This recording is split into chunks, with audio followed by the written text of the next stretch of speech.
And taking action for you. A Kennewick mom called KEPR after seeing our stories about violence in the school. She says her kindergartner had to be flown to Seattle after he was kicked in the stomach during recess. She was most upset over the fact the school never told her he was hurt.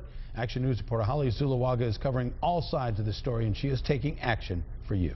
That's it. You wouldn't think Kyrie Mitchell was lying in a Seattle hospital bed just weeks ago. He usually gets up and eats cereal and is jumping on the bed and being a 6-year-old, and something was different that morning.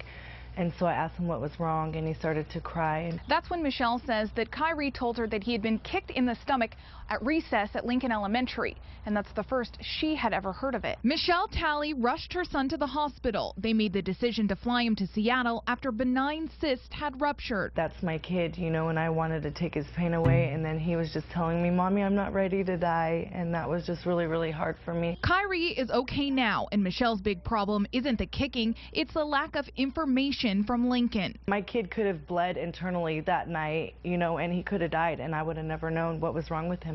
Why wasn't his mom called? My understanding of that situation is that the boy did not tell his teacher that he was hurt, and that the school didn't know that he was injured. Now, we don't know if he just didn't have symptoms at that time. The district says they knew there had been a scuffle on the playground, but didn't know the extent of the injuries.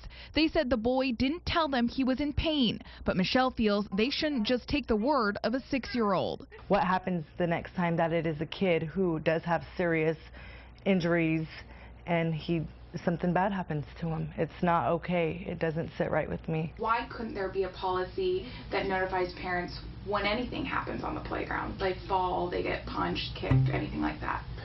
You know, it's a really interesting thing to think about. You know, and first of all, the big thing in this case is that we didn't know. You know, we did know there was a scuffle, but not to the degree that he was hurt.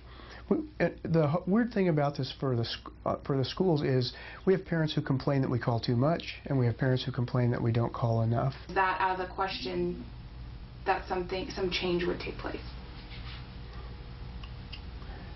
No, I think that's not out of the question at all. You know, we're always trying to look at our policies and procedures and see how we can get better. In Kennewick, Holly Zuluaga, Action News. And the Kennewick School District says they try to be overly cautious anytime a child is hurt and usually do call home. But the district says that calling every time something happens is unrealistic. They don't have the manpower.